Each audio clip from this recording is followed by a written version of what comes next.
जय हिंद साथियों। आज की इस वीडियो में आरआरबी ग्रुप डी एग्जाम को पूरी तरीके से हम लोग क्रैक करने वाले हैं, क्योंकि आज की इस वीडियो की अगर बात करें तो इसमें जो क्वेश्चंस हैं साथियों, ये सारे के सारे क्वेश्चंस पिछली सभी शिफ्ट पर आधारित हैं।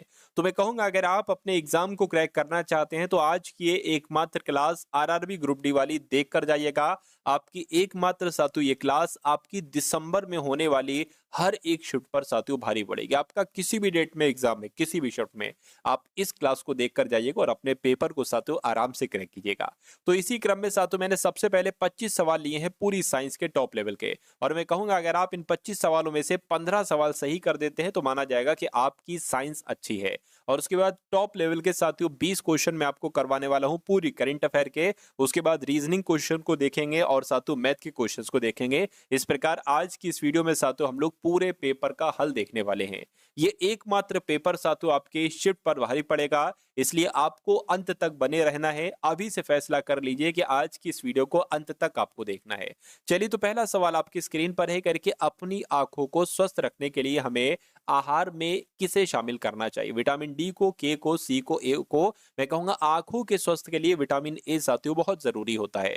उसके बाद देखिए टमाटर में कौन सा विटामिन पाया जाता है? तो आपको ध्यान रखना है साथियों टमाटर में विटामिन सी पाया जाता है। तो आंसर आप लोग ध्यान रखेंगे, विटामिन सी पाया जाता है साथियों टमाटर में। कौन सा प्राथमिक पोषक तत्व है? तो प्राथमिक पोषक तत्व की अगर बात करें तो पोटेशियम जो है ना, ये प्राथमिक पोषक तत्व है साथियों। राइट आंसर आपका डी है। आपकी परीक्षा साथियों कौन सी डेट में है? एक बार कमेंट में मुझे बताइए किस शिफ्ट में साथियों आपकी परीक्षा है, कौन सी डेट में? कमेंट में आप लोग एक बार मुझे बताइए।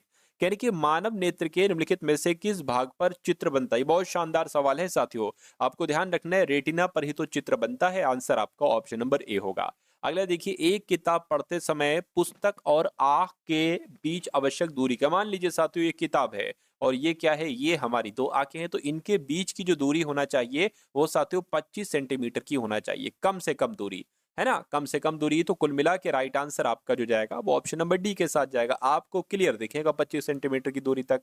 उसके बाद देखिए मायोपिया को इस नाम से भी जाना जाता है, तो आपको मालूम होना चाहिए मायोपिया पता है किसे कहा जाता है? निकट दृष्टि दोष को कहा जाता है साथियों मायोपिया। राइट आंसर आपका ए है। अगला देखिए आपकी स्क्रीन पर है करके रोडोस्पिन, जिसे दृष्टि नील लोहित भी कहा जाता है, हमारे शरीर में कहाँ पाया जाता है? तो ये हमारे शरीर के आंखों में पाया जाता है रोडोस्पिन। क्या साथियों? रोडोस्पिन हमारे शरीर के आंखों में ही पाया जाता है। अगला देखिए, आंख की पुतली का आकार किसके द्वारा नियंत्रित होता है? तो आंख की पुतली का आकार की अगर बात करें तो ये तो साथियों आयरिस के द्वारा नियंत्रित होता है। इस खाली जगह में साथियों आयरिस शब्द आपका आ जाएगा। उसके बाद देखिए अगला सवाल है, निम्नलिखित में से किसे हरित शैवाल भी कहा जाता है? तो अगर बात करते हैं साथियों यहाँ पर क्लोरोफाइसी की, तो आपको ध्यान रखना है परीक्षा में साथियों आपके छपेगा ये सवाल। यानी कि अगर बात करते हैं साथियों हरित शैवाल किसे कहा जाता है, तो क्लोरोफाइसी को हरित शैवाल कहा जाता है। दांतों की सड़न जो होती है ये किसकी वजह से होती है? ये वायरस की वजह से होती है? नहीं। ये क्या एक तरीके से अगर साथियों यहाँ पर अगर बात करें हम लोग, कवक की वजह से भी नहीं होती है या पोरीडियम की वजह से भी, ये साथियों जीवाणु की वजह से होती है, बैक्टीरियाज की वजह से होती है साथियों दांतों की सड़न। तो आप लोग ध्यान रखेंगे। उसके बाद देखिए एटम बम का आविष्कार साथियों किसके द्वारा किया गया था? तो अगर आपका जवाब रॉबर्ट जे ओपनहीमर है तो मैं कहूंगा आपका जवाब बिल्कुल सही है, क्योंकि एटम बम का आविष्कार तो रॉबर्ट जे ओपनहीमर के द्वारा ही किया गया था। के बाद देखिए अगला सवाल, ये सवाल बहुत इंपॉर्टेंट है साथियों, ये सवाल आपकी परीक्षा में छपेगा। निम्नलिखित में से किस तरल पदार्थ का पीएच मान सबसे अधिक होता है? मानव रक्त का, मिल्क ऑफ मैग्नीशियम का, नींबू के रस का, संतरे के रस का? तो मैं कह सकता हूं मिल्क ऑफ मैग्नीशियम का जो पीएच मान होता है ये सबसे अधिक होता है। राइट आंसर आपका भी होगा। इनमें से किस तत्व को मिट्टी के तेल में सुरक्षित रखा जाता है साथियों? फटाफट बताइए। तो किसकी बात चल रही है? मैं कहूंगा सोडियम की बात चल रही है, यानी कि सोडियम को मिट्टी के तेल में सुरक्षित रखा जाता है। राइट आंसर आपका ऑप्शन नंबर ए के साथ अगर है तो ऑप्शन नंबर ए आपका बिल्कुल करेक्ट है। अगला सवाल देखिए आपकी स्क्रीन पर, इनमें से धातुओं में से कौन स्वतंत्र अवस्था में पाई जाती है? तो अगर बात करते हैं साथियों सोने की, तो ये सोना जो है ना ये स्वतंत्र अवस्था में पाई जाती है। आंसर आपका बी होगा। उसके बाद देखिए इनमें से किस पदार्थ में कैल्शियम विद्यमान है? फटाफट बताइए। तो अगर बात करते हैं साथियों यहाँ पर आपका जवाब जो होगा वो जिप्सम होना चाहिए, क्योंकि जिप्सम में कैल्शियम विद्यमान होती है। आंसर आपका सी है। उसके बाद देखिए अगला सवाल कह रहे कि जब रात को आकाश में चांद बिल्कुल भी दिखाई नहीं नहीं दिखा देता है तो इसे कहा जाता है? तो इसे साथियों क्या कहा जाता है? पूर्णिमा कहते हैं? नहीं। गिबस चंद्रमा कहते हैं? नहीं। इसे अमावस्या कहा जाता है। जब रात को आकाश में चांद बिल्कुल नहीं दिखाई देता है उसको अमावस्या की रात कहा जाता है ना। अगला सवाल आपकी स्क्रीन पर है करके घरेलू विद्युत परिपथ में प्रयुक्त फ्यूज के लिए रेटिंग इनमें से किस आधार पर प्रदान की जाती है। तो किस आधार पर साथियों प्रदान की जाती है? करंट के आधार पर प्रदान की जाती है। राइट आंसर आपका बी होगा। उसके बाद देखिए अगला सवाल है कह रहे कि क्या विद्युत धारा के चुंबकीय प्रभाव का उपयोग नहीं करता है। तो किसकी बात चल रही है साथियों? मैं कहूंगा विद्युत बल्ब की बात चल रही है, यानी कि क्या तो मैं कहूंगा विद्युत बल्ब ये विद्युत धारा के चुंबकीय प्रभाव का उपयोग नहीं करता है ना। आंसर आपका ए होगा। विभवांतर के मापन के लिए क्या साथियों? विभवांतर के मापन के लिए प्रयुक्त होने वाली डिवाइस इनमें से के रूप में जानी जाती है। तो किस रूप में जानी जाती है साथियों? वोल्टमीटर के रूप में जानी जाती है। तो विभवांतर का मापन क्या करता है? वोल्टमीटर के द्वारा ही विभवांतर का मापन किया जाता है। उसके बाद देखिए वायु के तापमान में परिवर्तन से ध्वनि का निम्नलिखित में से कौन सा गुण प्रभावित होता है। तो कौन सा गुण प्रभावित होता है? तरंगदैर्घ्य इसकी साथियों प्रभावित होती है। ये भी इंपॉर्टेंट क्वेश्चन है, आपके एग्जाम में आएगा। अगला सवाल देखिए करें कि किसी वस्तु की आगे पीछे या पीछे आगे की गति को क्या कहा जाता है। तो इसको ही तो साथियों कंपन कहा जाता है। क्या कहा जाता है? कोई वस्तु अगर आगे पीछे या पीछे आगे हो रही है तो इसी की गति को तो कंपन कहा जाएगा। अगला देखिए एक सितार में किस प्रकार की ध्वनि तरंगे उत्पन्न होती हैं। तो मैं कह सकता हूं प्रगामी और अनुदैर्घ्य है ना अप्रगामी होती हैं। प्रगामी गलत, ये भी गलत, ये भी गलत। अप्रगामी सही, अनुदैर्घ्य नहीं बल्कि अनुप्रस्थ होना चाहिए। और ऐसा कहां पर लिखा हुआ है? ऑप्शन नंबर डी में लिखा हुआ है ना। अगला सवाल देखिए स्त्री वाणी और पुरुष वाणी को पहचानने की ध्वनि की विशेषता को क्या कहा जाता है साथियों? बताइए। तो इसको स्वर कहा जाता है, यानी कि पिच कहा जाता है। सही जवाब अगर आप कहे ऑप्शन नंबर ए के साथ तो बिल्कुल सही हो जाएगा। उसके बाद देखिए अगला सवाल है कह रहे कि ठोस पदार्थों में ऊष्मांतर यानी कि ऊष्मा हस्तांतरण की प्रक्रिया को किस रूप में जाना जाता है। तो साथियों इसको किस रूप में जाना जाता है ये आपको यहां पर साथियों फटाफट बताना है। बताइए। तो इसको साथियों चालन प्रक्रिया के रूप में जाना जाता है। चालन प्रक्रिया इसको साथियों कहा जाता है। ठोस पदार्थों में ऊष्मांतरण की प्रक्रिया को चालन के रूप में चालन विधि कहा जाता है। इनमें से किसे ऊष्मा गतिकी का पहला नियम भी कहा जाता है? किसकी बात चल रही है? बॉयल की नियम की बात चल रही है, ऊर्जा संरक्षण के नियम की बात चल रही है, चार्ल्स के नियम की, या द्रव्यमान संरक्षण के नियम की? मैं कहूंगा ऊर्जा संरक्षण का नियम जो है ये ऊष्मा गतिकी के रूप में भी जाना जाता है। राइट आंसर आपका जाएगा ऑप्शन नंबर बी के साथ। उसके बाद देखिए अगला सवाल साथियों आपकी स्क्रीन पर है। साथियों अगर आपने अभी तक इस वीडियो को लाइक नहीं किया तो एक लाइक तो बनता है साथियों इतनी मेहनत के लिए। अगर मैं आपको आपकी परीक्षा को क्रैक कराने के लिए इतनी मेहनत कर रहा हूं तो एक लाइक कर दीजिए। और इस चैनल पर अगर आप लोग नए हैं तो इस चैनल को साथियों तुरंत सब्सक्राइब कर लीजिए। और मैं कहूंगा जितना आपको पढ़ा रहा हूं उतना पढ़िए। पेपर अगर ना क्रैक हो तो कहिएगा आकर।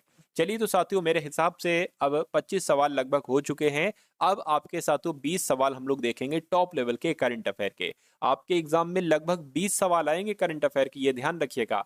और जैसी करंट अफेयर पूछी जा रही है वैसे साथियों मैं आपके लिए सवाल लेकर आया हूं, इसलिए इनमें आपको बिल्कुल भी कोताही नहीं बरतनी है। इन सवालों को तैयार आपको करना ही करना है।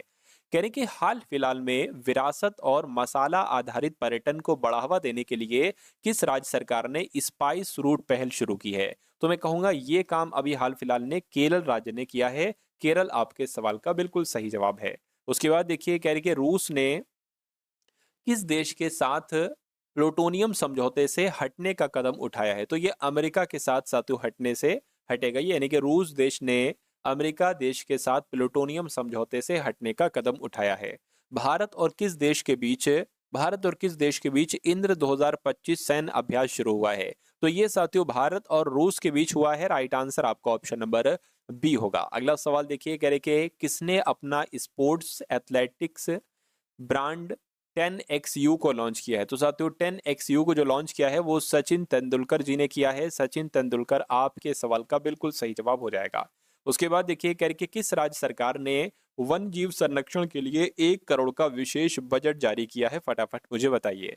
तो अगर बात करते हैं साथियों यहाँ पर अगर बात करें साथियों तमिलनाडु आपका जवाब होगा बिल्कुल सही। यानी कि तमिलनाडु राज्य सरकार ने वन्य जीव संरक्षण के लिए 1 करोड़ का विशेष बजट जारी किया है। आंसर आपका सी होना चाहिए। कह रहे कि किसने भारतीय बंदरों को हरित हाइड्रोजन केंद्र नामित किया है। तो किसकी बात चल रही है साथियों? मैं कहूंगा कितने भारतीय बंदरों को, तो मैं कहूंगा 3 भारतीय बंदरों को हरित हाइड्रोजन केंद्र नामित किया गया है। आंसर आपका ऑप्शन नंबर सी होगा। उसके बाद देखिए अच्छा वो 3 बंदरगाह कौन कौन से हैं? दीनदयाल पोर्ट है और वीओ चिदम्बरम नार पोर्ट है, उसके अलावा पारादीप पोर्ट है। ये तीनों बंदरगाह हैं साथियों। अगला देखिए कौन क्रिकेट के तीनों अंतर्राष्ट्रीय प्रारूपों में 50-50 मैच खेलने वाले पहले भारतीय बने? तो ये सवाल भी बहुत इंपॉर्टेंट है, आप लोग ध्यान रखेंगे। इनका नाम जसप्रीत बुमराह इनका नाम है और ये क्रिकेट के तीनों अंतर्राष्ट्रीय प्रारूपों में 50-50 मैच खेलने वाले पहले भारतीय तेज गेंदबाज बने हैं। ये सवाल आपके एग्जाम में आएगा। कह रही है कि किसे केंद्रीय स्वास्थ्य एवं परिवार कल्याण मंत्रालय का पहला मानसिक स्वास्थ्य राजदूत नियुक्त किया गया है? तो साथियों किसको किया गया है? दीपिका पादुकोण को किया गया है। सही जवाब आपको ऑप्शन नंबर सी होगा। उसके बाद देखिए अगला सवाल। साथियों ये जो सवाल मैं आपको करवा रहा हूं ना, ये आपके मनोमस्तिष्क में स्टोर होते जा रहे हैं, आपको हो सकता हो पता न चल रहा हो। इसका फायदा आपको कब देखने को मिलेगा? जब आपके एग्जाम में साथियों यही सवाल गुजरते जाएंगे, जब आप आंसर लगाते जाओगे, है ना, आपका मन खुद कह देगा कि भाई इस सवाल का आंसर ये है या ये है या ये है। तो बस सवाल आप लोग ध्यान से देखते जाइए, उसकी बाकी की जिम्मेदारी साथियों मेरी रही। अगला सवाल है कह के महाराष्ट्र और किस देश ने विश्व स्तरीय कन्वेंशन सेंटर स्थापित करने हेतु समझौता किया है? तो मैं कह सकता हूं साथियों महाराष्ट्र और स्पेन देश ने विश्व स्तरीय कन्वेंशन सेंटर स्थापित करने के लिए समझौता किया है। किस देश ने माई बिजनेस क्यूआर लॉन्च किया है? तो माई बिजनेस क्यूआर की अगर बात करें, ये साथियों एचडीएफसी बैंक के द्वारा लॉन्च किया गया है माई बिजनेस क्यूआर। उसके बाद देखिए किस देश की विदेश मंत्री अनीता आनंद भारत की आधिकारिक यात्रा पर आई हैं? तो मैं कह सकता हूं साथियों कनाडा देश की ये हैं, कनाडा देश की विदेश मंत्री हैं, इनका नाम है अनीता आनंद। ये भारत की आधिकारिक यात्रा पर आई हैं अभी हाल फिलहाल में ही। अगला देखिए किस देश ने गोबी रेगिस्तान में किस देश ने गोबी रेगिस्तान में दुनिया का पहला सौर तापीय ऊर्जा संयंत्र शुरू किया है? तो मैं कह सकता हूं चीन आपका जवाब हो जाएगा। चीन देश ने गोबी रेगिस्तान में दुनिया का पहला सौर तापीय ऊर्जा संयंत्र शुरू किया है। अगला सवाल देखिए साथियों आपको बोर बिल्कुल नहीं होना है, यानी कि अगर आप बोर हो रहे हैं यानी कि मैं कह सकता हूं आपको सिलेक्शन से मोहब्बत नहीं है, सिलेक्शन से प्यार नहीं है। अगर आप अभी मेहनत नहीं करेंगे तो फिर कब मेहनत करेंगे? ये उम्र है मेहनत करने की। और पढ़ाई में साथियों क्या मेहनत, पढ़ाई में क्या मेहनत, पढ़ाई तो सबसे आसान काम है मैं कहूंगा। अगर आप बाहर निकल कर देखेंगे तो लोग कितनी कितनी मेहनत कर रहे हैं, उनको टारगेट, अगर टारगेट वाली जॉब आप करते हो तो उनको उनसे पूछिए साथियों कि जब वो घर पर आते हैं तो उन्हें कल जाने की टेंशन होती है, ऐसा वो काम है। लेकिन ग्रुप डी में इतनी मेहनत, मेहनत है, मैं नहीं कहूंगा मेहनत नहीं है, मेहनत है, लेकिन उसमें सुकून का है सही कि इतना मुझे मेहनत करना है ना।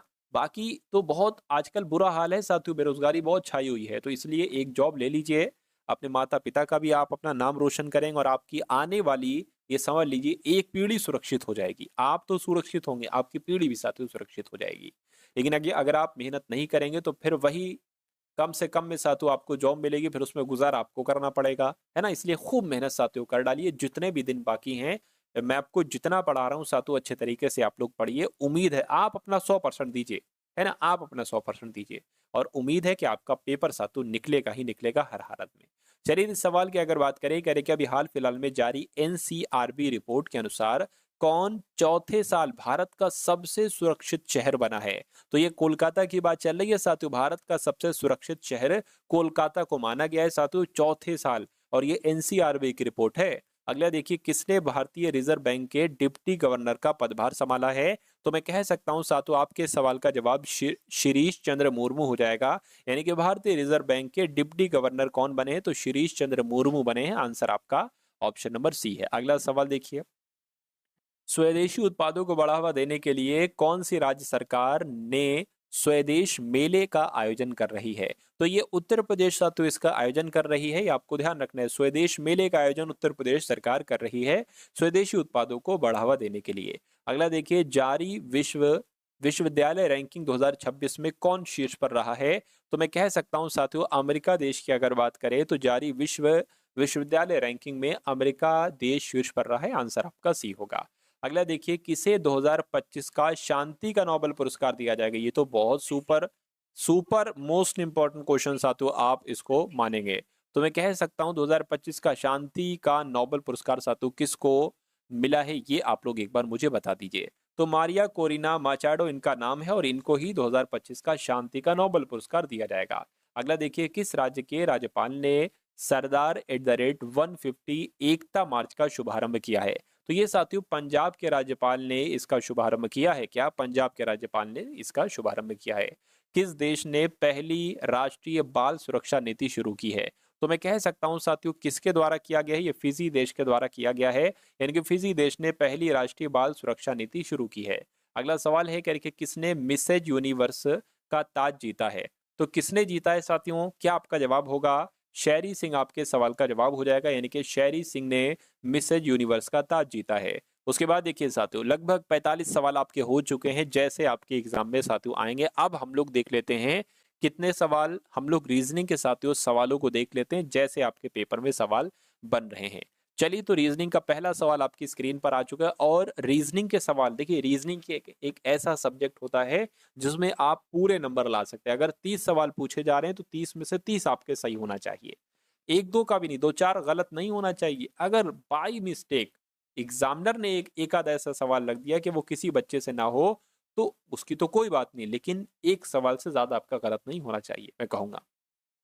और मैं आपको ऐसा पढ़ा रहा हूं, जैसा पढ़ा रहा था वैसा पेपर आ रहा है। अगर आप नए हैं तो साथियों आप अब क्लासेस ले लीजिए, जितना आपको पढ़ाऊं जब तक आपका एग्जाम है। मेरा मानना है कि वो हर एक टाइप का क्वेश्चन मैं आपको करवा दूंगा रीजनिंग में। जो 30 कॉन्सेप्ट आपको देखने को मिलेंगे, यानी कि जो 30 कॉन्सेप्ट आपके एग्जाम में आएंगे ना, उनको मैं दो दो तीन तीन बार करवा दूंगा। और बताइए, लेकिन क्लासेस आपको सारी देखना है ना। चलिए, अब अगर बात करते हैं, जैसे कह रहे हैं कि शीतकाल का संबंध कोहरे से है, तो इनमें से यही संबंध साथियों कहां पर होगा, बताइए। देखिए, जैसे कि जब शीतकाल आता है ना तो कोहरा कोहरा दिखता है। तो क्या मौसम जब आता है ठंडा ठंडा दिखता है? जरूर नहीं, गर्मी भी दिख सकती है। क्या बाढ़ जब आती है रेगिस्तान दिखता है? ऐसा भी नहीं साथियों। ग्रीष्म काल आता है तो आर्द्रता दिखती है, मैं कहूंगा बिल्कुल साथियों। यानी कि नमी, आर्द्रता को हम लोग नमी भी कहते हैं। तो सब जब ग्रीष्म काल आती है तो नमी नमी सी दिखती है, यानी कि आंसर आपका नमी नमी सी महसूस होती है। तो आंसर आपका ऑप्शन नंबर साथियों सी जाएगा। अगला सवाल आपकी स्क्रीन पर है, देखिए इस सवाल को और साथियों मुझे बताइए कि आपका जवाब यहाँ पर क्या हो सकता है। देखिए, आपसे यहाँ पर साथियों क्या कहा जा रहा है, आपसे कह रहे हैं कि प्लस का अर्थ यहाँ पर क्या है? प्लस का अर्थ साथियों यहाँ पर जो है वो माइनस है ना। प्लस का अर्थ माइनस है और यहाँ पर माइनस होगा। माइनस की अगर बात करें, माइनस का अर्थ यहाँ पर साथियों क्या है? माइनस का अर्थ यहाँ पर भाग है। और गुणा का अर्थ साथियों क्या है? यहाँ पर प्लस है। और भाग की अगर बात करें साथियों, भाग का अर्थ यहाँ पर क्या है? गुणा है। भाग का अर्थ यहाँ पर गुणा। अब इसको आपको साथियों सॉल्व करना है। देखिए, ऐसे जैसा ये सवाल मैंने लिया ना, ऐसे 3 सवाल आ रहे हैं। जो आपका एनालिसिस हो रहा है, जो मैं एनालिसिस कर रहा हूं साथियों, मैं देखता हूं किस टाइप के सवाल पूछे जा रहे हैं। तो जैसा अभी आपके सामने सवाल, ऐसे 3 सवाल पूछे जा रहे हैं, पूरे पूरे 3 सवाल रीजनिंग के सेक्शन में, है ना। तो इसलिए मैं साथियों आपके लिए ये सवाल लाया हूं, और कुछ देर बाद, कुछ क्वेश्चन के बाद ऐसा ही एक सवाल आपके लिए और होगा, ताकि आपसे गलती ना हो पाए कहीं पर। चलिए, तो अगर बात करते हैं, इसको सॉल्व करते हैं। 256 है, 4 है, 2 है और 128 है। इसको आपको क्या करना है साथियों? सॉल्व करके मुझे बताना है। चलिए, तो सबसे पहले क्या है साथियों? माइनस है, माइनस की जगह पर क्या हो जाएगा? भाग हो जाएगा। ये देखिए, माइनस की जगह पर भाग है। भाग है, भाग की जगह पर साथियों गुणा हो जाएगी। ये देखिए, गुणा है, गुणा की जगह पर साथियों क्या हो जाएगा? प्लस हो जाएगा। तो क्या हो गया? 256 भाग 4 गुणा 2 प्लस 128। इसको आप कैलकुलेट करा लीजिए। 4 से अगर कट करोगे, 4 पंच 20, 4 छंग आपका 24 हो जाएगा। एक जाएगा 16 हो जाएगा, 4 चौका आपका 16 हो जाएगा, गुणा 2 हो जाएगा, प्लस आपका 128 हो जाएगा। अब 64 गुना कितना होता है साथियों? 128 होते हैं, और ये भी 128 हो जाएगा। 128 कितने होते हैं? 8 8 16 हो जाएगा, 5 आ जाएगा, 2 आ जाएगा, यानी कि 256 साथियों आपका जवाब आ जाएगा। या 256 कहीं ऑप्शन में लिखा हुआ है साथियों, कहां पर लिखा हुआ है? ऑप्शन नंबर डी में लिखा हुआ है। तो जो लोग भी यहाँ पर ऑप्शन नंबर डी के साथ हैं, तो मैं कहूंगा आंसर आपका बिल्कुल करेक्ट हो जाएगा। अगला सवाल आपकी स्क्रीन पर है, देखिए सवाल को साथियों, और आप लोग मुझे बताइए आपका जवाब क्या होगा। कह रहे कि सोनम बड़ी है रेनू से। तो जितना जितना कहा जा रहा है उतना उतना कर लीजिए। सोनम की अगर बात करते हैं साथियों, सोनम बड़ी है। देखिए, अभी मुझे नहीं पता है कि इसका आंसर क्या होगा। मैं बस क्या साथियों, मैं भी फर्स्ट टाइम इस क्वेश्चन को देख रहा हूं, लेकिन मुझे पता है कि मुझे कॉन्फिडेंस अपने ऊपर है कि मैंने अगर बहुत ज्यादा प्रैक्टिस कर रखी है रीजनिंग के सब्जेक्ट की, तो मैं इस सवाल को कर डालूंगा। जैसा जैसा सवाल में कहा जा रहा है वैसा वैसा मैं कर रहा हूं। बस मैं खुद आंसर तक पहुंच जाऊंगा, आपको सवाल आंसर तक ले जाएगा। देखिएगा अभी कैसे होगा। सोनम बड़ी है रेनू से, तो मैंने कर दिया सोनम बड़ी है साथियों, किससे बड़ी है? रेनू से बड़ी है, ठीक है, कोई दिक्कत नहीं। कह रहे कि कोमल छोटी है रेनू से। अब रेनू से छोटी है कोमल, तो साथियों कोमल यहां पर आ जाएंगी, है ना। कहें कि प्रिया बड़ी है सोनम से, तो सोनम से बड़ी कौन है साथियों? प्रिया है, ठीक है। अब सवाल पूछा जा रहा है इनमें से सबसे बड़ा कौन है, तो सबसे बड़ी प्रिया है। तो प्रिया आपके सवाल का जो होगा वो बिल्कुल सही जवाब हो जाएगा। अगला सवाल आपकी स्क्रीन पर है, कह कि एक वेन आरेख आपको बताना है जो इसको सबसे बढ़िया ढंग से प्रदर्शित करता है। कीबोर्ड, मॉनिटर और साथियों यहाँ पर माउस। देखिए, मैं नहीं कहूँगा कि कुछ माउस मॉनिटर हैं, कुछ कीबोर्ड, नहीं, ये सब अलग-अलग चीज़ें, ये कीबोर्ड हो गया, ये मॉनिटर हो गया, ये माउस हो गया। तो ऐसा आरेख कहाँ पर आपको दिख रहा है? ऐसा आरेख साथियों आपको ऑप्शन नंबर सी में दिख रहा है, तो आपका जवाब जो जाएगा वो ऑप्शन नंबर सी के साथ जाएगा।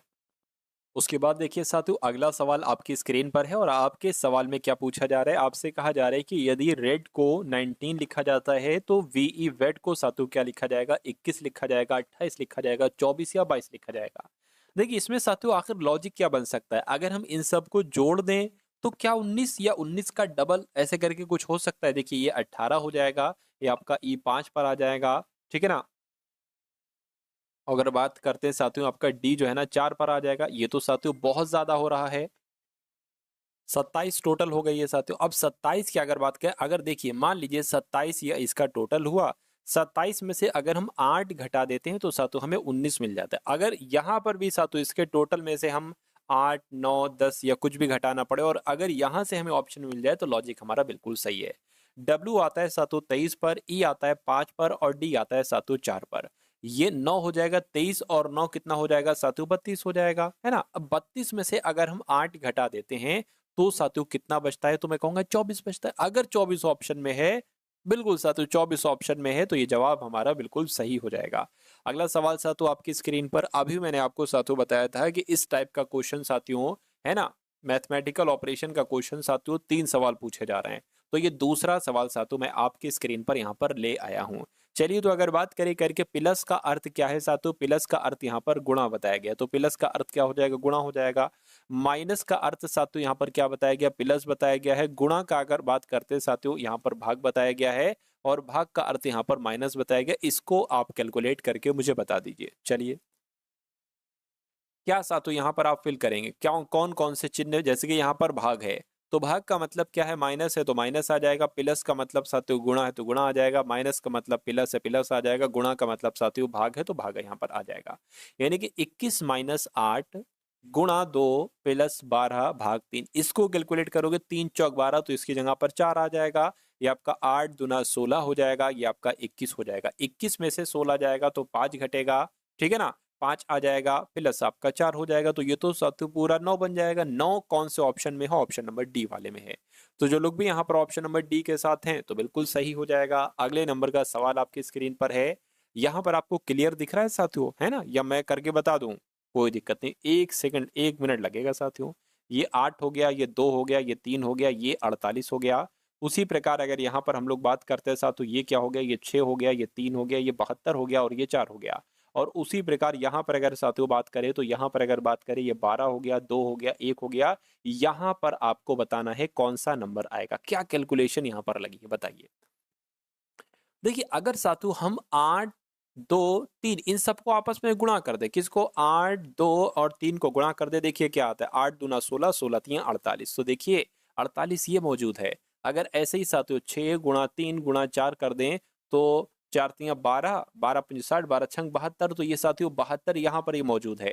यानी कि इसकी गुणा कराना पड़ेगी साथियों। 12 गुणा 2 गुणा 1, तो 12 दूना 24 यहाँ पर आ जाएगा। 24 का कहीं ऑप्शन में है? मुझे दिख रहा है साथियों ऑप्शन नंबर ए वाले में 24 है, तो यही आपका जवाब हो जाएगा। नेक्स्ट नंबर का सवाल आपकी स्क्रीन पर है करके 4 विकल्प दिए गए हैं जिनमें से कि 3 किसी तरह से समान है जबकि एक अलग है। इस अलग वाले के बारे में आपको बताना है। तो सबसे अलग कौन सा है? देखिए, ऐसा तो नहीं कि इनको जोड़ कर देखिए साथियों, जैसे कि 6 9 15 हो जाएगा, 15 और साथियों 4 19 हो जाएगा, ये आपका 19 आ गया। इसकी अगर बात करें 8 4 12 हो गया, है ना? 12 और 4 कितना हो जाएगा? तेरे 14 15 16 16 हो जाएगा। 3 ये आपका कितना हो जाएगा? 12 हो जाएगा। अगर बात करते हैं 3 और ये 8 11 हो जाएगा, 11 आपका ये 16 हो जाएगा। तो मुझे लग रहा है साथियों ये 3 नंबर कौन से हैं? ये तीनों नंबर साथियों सम संख्याएं हैं, लेकिन ये नंबर जो है ये विषम संख्या है। तो सबसे अलग कौन सा होगा? सबसे अलग आपका ऑप्शन नंबर ए वाला होगा। ए वाला होगा, तो यही आपका जवाब हो जाएगा भाई। बहुत बढ़िया, वेरी गुड क्लास। चलिए साथियों, उसके बाद देखिए अगले नंबर का सवाल आपकी स्क्रीन पर आ चुका है। बहुत शानदार सवाल है। ऐसे भी साथियों 2 सवाल आपके एग्जाम में पूछे जा रहे हैं सेम टू सेम इसी लॉजिक के आधार पर। जैसे यहाँ पर बातें हैं वैसे ही सेम टू सेम बातें हैं, बस क्या अल्फाबेट जो है ना, ये लेटर्स ये चेंज कर दिए जाते हैं, ठीक है ना? चलिए, यहाँ पर अगर बात करें कि PMDAFHRB एक वर्ताकार मेज के चारों ओर केंद्र की ओर मुख कर किए हुए साथियों बैठे हैं। ठीक है, कितने लोग हैं? 1 2 3 4 5 6 7 8, यानी कि 8 लोग साथियों यहाँ पर बैठे हैं। तो 8 लोगों के बैठने की हमने यहाँ पर जगह बना ली। 1 2 3 4 5 6 और 7 और 8, ये 8 लोग के बैठने की यहाँ पर साथियों जगह बन गई। उसके बाद कहा जा रहा है कि आर ए के दाएं से चौथे स्थान पर है। तो जैसा जैसा कह रहे हैं वैसा वैसा कर लीजिए। ए के दाएं चौथे स्थान पर, देखिए सभी का मुंह केंद्र की ओर है, यहाँ पर बताया गया है। मान लीजिए ए आपने यहाँ पर बैठा ला, ए के दाएं से चौथा कौन है? आर है। तो ए के दाएं से चौथा आर होगा। 1 2 3 4, यानी कि आर यहाँ पर आ जाएगा। यानी कि जो पी के दाएं से तीसरे स्थान पर है, जो कभी भी आ जाए तो जो का मतलब होता है दूसरे वाले के लिए। पी के दाएं से दूसरे स्थान पर, तो पी को साथों आपको कहां पर बनाना चाहिए? पी की अगर बात करते हैं, पी कहां पर बनेगा? पी मेरे हिसाब से साथों यहां पर बनेगा, क्योंकि सॉरी आर बन गया ये। तो यहां पर एक सेकेंड रुकिए। ठीक है ना। अब देखिए, तो पी कहां पर बनना चाहिए? पी आपका यहां पर बनना चाहिए, क्योंकि पी के दाएं से चौथे स्थान पर साथियों यहां पर कहा गया, पी के दाएं से सॉरी तीसरे स्थान पर 1 2 3, हाँ तीसरे स्थान पर मैंने लिखा है। जो कि यहां पर बात करें तो ये ए के लिए आए है, ये दूसरे वाले के लिए आता है। पहला वाला आर है, दूसरा वाला ए है। उसके बाद कह रहे हैं कि साथियों एच के बाएं से दूसरे स्थान पर साथियों एम है, तो अब इसको रोक दीजिए। यानी कि जो पी के बाएं से दूसरे स्थान पर, पी हमें पता है कहां पर है, पी यहां पर है। यानी कि पी के बाएं से दूसरे स्थान पर कौन है? एच है। तो पी के बाएं से दूसरा स्थान पर क्या होगा? एच। एच आपका यहां पर आ जाएगा। अब देखिए एच के बाएं से दूसरे स्थान पर एम है, तो एच के बाएं से दूसरे स्थान पर एम है, यानी कि एम आपका यहां पर आ जाएगा। एच के बाएं से दूसरे स्थान पर एम है।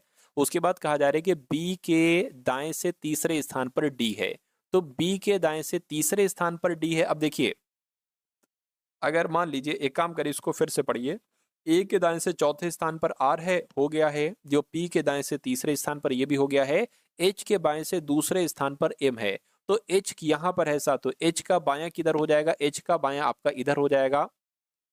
एच के बाएं से दूसरे स्थान पर साथियों, एच के बाएं से दूसरे स्थान पर एम है, ये भी हो गया है। अच्छा, जो पी के बाएं से, ये भी हो चुका है। अब यहां पर अगर बात करें बी के दाएं से तीसरे स्थान पर डी है, तो बी को आप सिर्फ और सिर्फ साथियों कहां पर? यहां पर बनाएंगे। यानी कि बी के दाएं से तीसरे स्थान पर 1 2 3, यहां पर आप साथियों डी बनाएंगे। तो बचा एक है, कौन बचा है? एफ बचा है, तो एफ आपका यहां पर बन जाएगा। सवाल में पूछा जा रहा है कि निम्न में से कौन सा जोड़ा बी के निकटतम पड़ोसी को दर्शाता है? तो बी कहां पर है? बी यहां पर है। बी का पड़ोसी कौन है? एक तो एफ है और एक साथियों ए है, यानी कि ए एफ आपके सवाल का जवाब हो जाएगा। और ए एफ कहां पर लिखा हुआ है? ए एफ आपका ऑप्शन नंबर साथियों ए में लिखा हुआ है। तो जिनका भी आंसर ऑप्शन नंबर ए के साथ है तो बिल्कुल करेक्ट है। चलिए उसके बाद देखिए साथियों, अगला सवाल आपकी स्क्रीन पर है। आपसे कहा जा रहा है कि आम का संबंध जैसे फल से। अच्छा, आम एक फल है, तो आलू क्या होगा? आलू फूल है, सब्जी है, तना है या फल है? तो मैं कहूंगा आलू एक सब्जी है, तो सब्जी यानी कि ऑप्शन नंबर बी आपके सवाल का बिल्कुल सही जवाब है। उसके बाद देखिए साथियों, अगले नंबर का सवाल आपकी स्क्रीन पर है। कथन आपके सामने हो, निष्कर्ष आपके सामने है। आपसे यहाँ पर कहा जा रहा है कि सभी गुलाब फल हैं, तो ये क्या हो गए? ये गुलाब हो गए, और सभी गुलाब फल हैं। ठीक है, सभी गुलाब फल हैं, और सभी फल की अगर बात करें क्या है साथियों? सभी फल यहाँ पर पेड़ हैं। तो सभी फल आपके क्या हो गए साथियों? यहाँ पर पेड़ हो गए। ठीक है, कोई बात नहीं। उसके बाद साथियों यहाँ पर अगर हम लोग बात करते हैं, है ना, उसके बाद साथियों यहाँ पर अगर हम लोग बात करते हैं, निष्कर्ष देखिए और बताइए कौन सा सही है कौन सा गलत है। यहाँ पर कहा जा रहा है कि सभी पेड़ गुलाब हैं। देखिए सभी पेड़ गुलाब हैं, सभी पेड़ गुलाब नहीं हो सकते, कुछ पेड़ गुलाब हो सकते हैं, तो ये आपका गलत हो जाएगा। कुछ फल गुलाब हैं, तो कुछ फल गुलाब हैं, बिल्कुल सही है। कुछ फल यानी कि इतने फल गुलाब हैं, ये आपका सही हो जाएगा। यानी कि केवल निष्कर्ष दो अनुसरण करता है, ऐसा कहां पर है? ऐसा आपका ऑप्शन नंबर बी में लिखा हुआ है। चलिए साथियों, उसके बाद देखिए अब अगले नंबर का सवाल आपकी स्क्रीन पर है। कहने के 4 शब्द दिए गए हैं, जिनमें से 3 किसी तरह से समान है जबकि एक अलग है। इस अलग वाले का सातु आपको चयन यहाँ पर करना है। तो अंधा, बहरा, गूंगा या सातु विवर, बताइए। तो यहां पर अगर बात करें सबसे अलग, देखिए अंधा, बहरा, गूंगा ये तो तीनों एक ही ग्रुप के लोग हैं, लेकिन विवर का मतलब ही कुछ और होता है। विवर का मतलब होता है सतयुग गुफा। तो आपके सवाल का जवाब जो जाएगा वो ऑप्शन नंबर डी के साथ जाएगा। उसके बाद देखिए साथियों, अब आपके सामने यहाँ पर जो क्वेश्चंस स्टार्ट हो चुके हैं, वो साथियों आपके सामने जो सवाल आएंगे वो अब आएंगे मैथ के। तो मैथ के क्वेश्चन साथियों आप लोग फटाफट देख लीजिए, कुछ ही देर में साथियों मैं मैथ के इन सवालों को कंप्लीट कर दूंगा। चलिए तो मैथ का सातों पहला सवाल आपकी स्क्रीन पर है। आपसे कह रहे कि किसी वस्तु को 1675 रुपए में बेचने पर अर्जित होने वाला लाभ ये 125 में बेचने पर हुई हानि के समान है। यानी कि अगर किसी वस्तु को साथियों 1675 में बेचा जाता है तो जो लाभ होता है ना, वो लाभ क्या किसके बराबर है? वो लाभ बराबर है उस हानि के 125, अगर 1025 में बेचने पर जो हानि होती है वो उसके हानि के बराबर है। तो अगर उसके बाद कहने की वस्तु का लागत मूल्य बताइए। तो अगर कभी भी ऐसा सवाल आपकी स्क्रीन पर आए तो आपको कुछ नहीं करना है, आपको सातु क्या यहाँ पर कहा जा रहा है, लागत मूल्य क्या है, ठीक है ना। अगर बात करते सातु यहाँ पर अगर बात करें तो मान लीजिए सातु वो लागत मूल्य कह लो या क्रय मूल्य कह लो, बात एक ही है। तो लागत मूल्य सातु हम क्या मान लेंगे, वो हम सातु एक्स मान लेंगे, या क्रय मूल्य सातु हम एक्स मान लेंगे। अब आपको ये वाला नंबर लिखना है सातु 1675 और इसमें से घटा देना है इस एक्स को, और बराबर आपको फिर लिखना है सातु एक्स और फिर घटा देना है सातु 1075 को। बस ये इक्वेशन आप लिखेंगे और इसको सॉल्व करके एक्स का मान निकाल लेंगे, वही सातु आपकी लागत मूल्य होगी और वही आपका आंसर होगा। चलिए तो साथियों कोई दिक्कत नहीं। अब यहाँ पर अगर बात करें, देखिए ये x से माइनस का है, उधर जाएगा प्लस का हो जाएगा, यानी कि 2x हो जाएगा। ठीक है, ये 1675 है, बराबर के उधर है, ये माइनस का इधर आएगा साथियों, प्लस का हो जाएगा 1025 आपका हो जाएगा।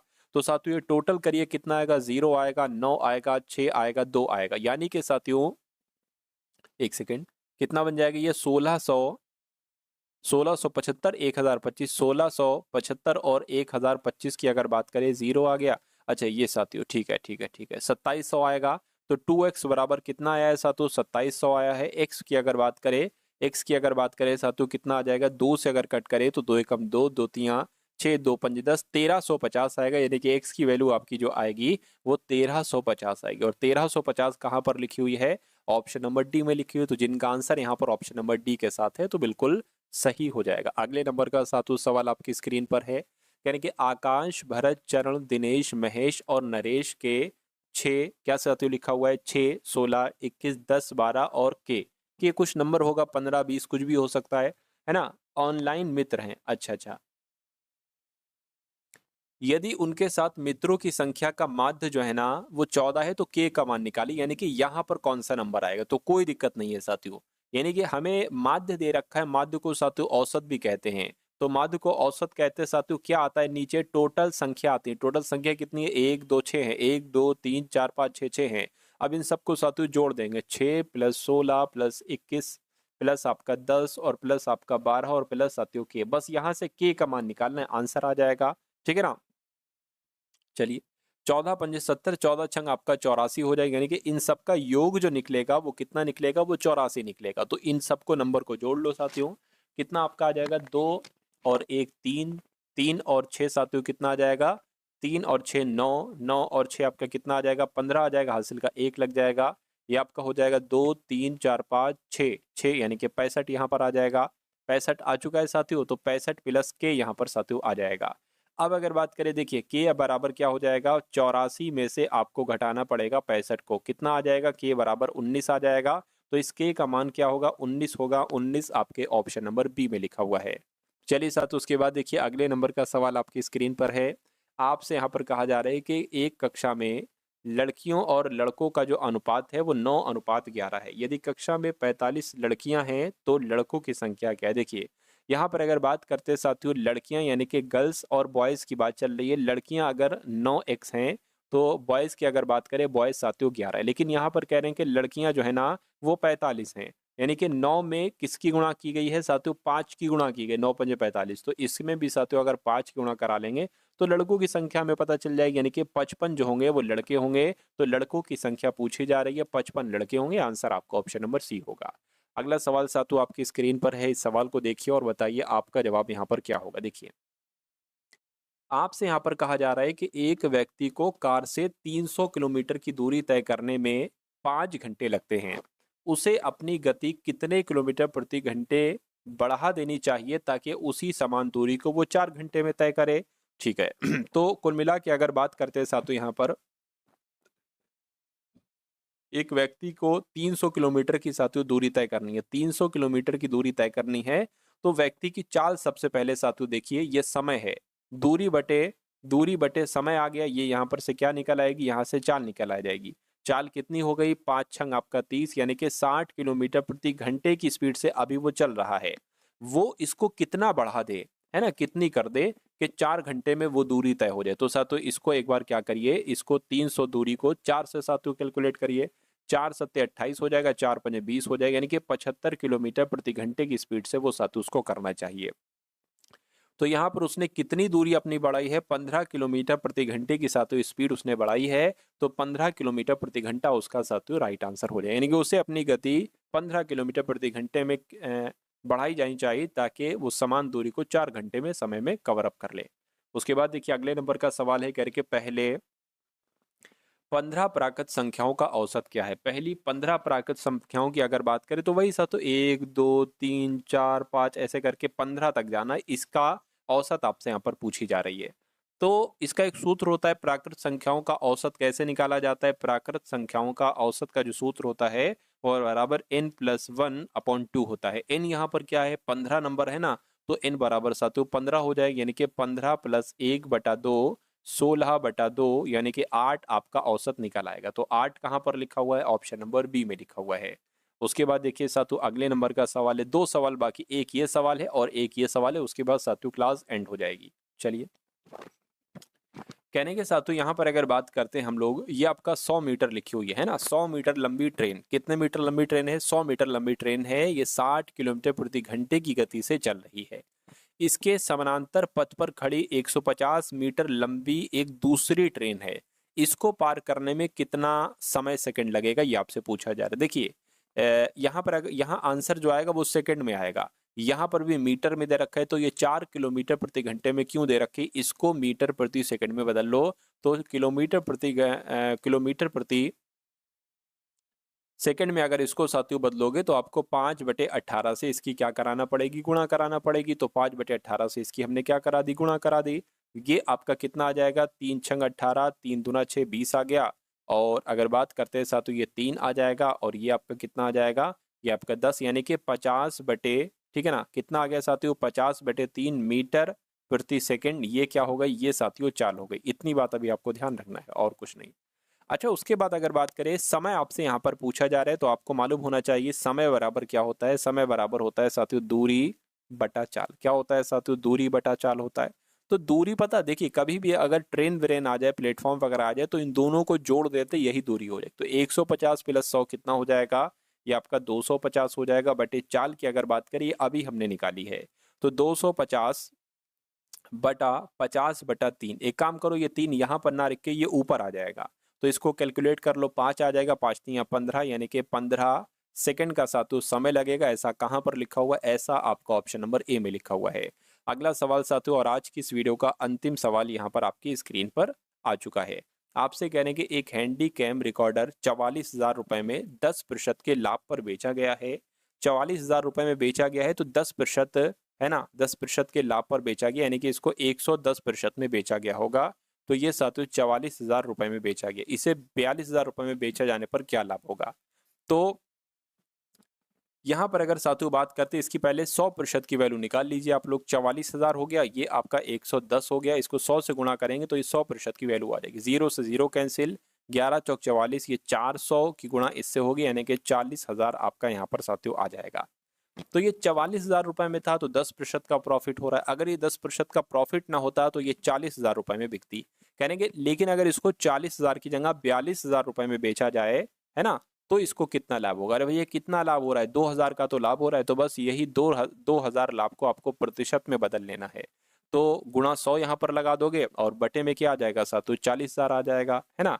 तो इसको कैलकुलेट कर, 2 0 से 2 0, 3 0 और इस 0 से ये 0, 4 एकम 4, 4 पंजे आपका 20 हो जाएगा, यानी कि 5% साथियों लाभ हो जाएगा। और ऐसा कहाँ पर लिखा हुआ है, ऐसा आपका ऑप्शन नंबर डी में लिखा हुआ है। तो जिनका आंसर यहाँ पर ऑप्शन नंबर डी के साथ है तो बिल्कुल सही हो जाएगा, ठीक है ना। चलिए, तो ये साथियों आपके लिए क्लास मैंने तैयार की। ये क्लास आपको कैसी लगी एक बार कमेंट सेक्शन में आप लोग ज़रूर बताइएगा।